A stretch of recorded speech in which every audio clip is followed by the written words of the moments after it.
Today I'm going to walk you through a bridal favorite, a castle cut setting.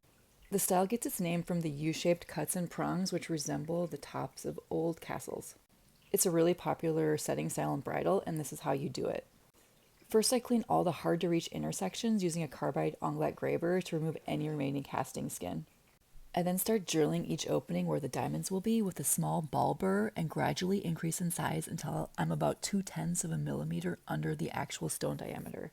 To determine the size of your U-cut, use this formula. You take the stone diameter times 70% and that equals your maximum burr or graver size. I always start with a smaller size burr and gradually work my way up to my target size to prevent the burr from skipping or damaging your work. When you cut between prongs, I find that the same burr used to cut the U shape tends to be the same one you can use to cut between prongs.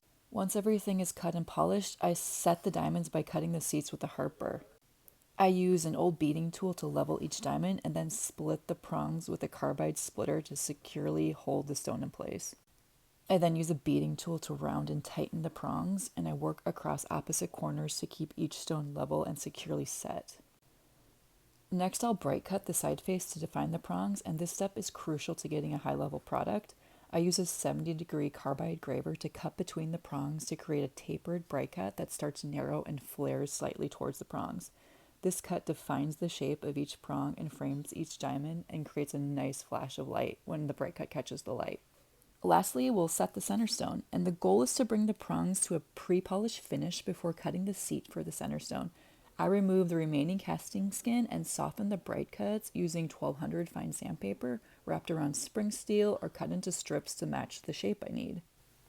I start by cutting the top portion of the seat with a diamond burr to make sure the stone placement is correct and level. Then I use a heart burr to cut the lower portion of the seat.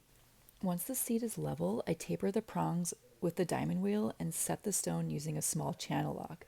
I gently pull the prongs together while constantly checking to make sure everything is level and the stone table is square. Once the stone is about 80% set, I shape the prongs into a claw-style tip for a sharp finish.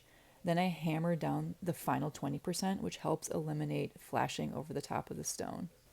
And after one last polish, you're left with a timeless castle set diamond ring, and this skill is a must-have for any bench jeweler working in bridal. If you are dying to learn more about the castle cut setting style, you should sign up for my newsletter where I deep dive the process and link the tools I use. The link to join is in my bio, and I appreciate you watching. Today I'm going to walk you through a bridal favorite, a castle cut setting.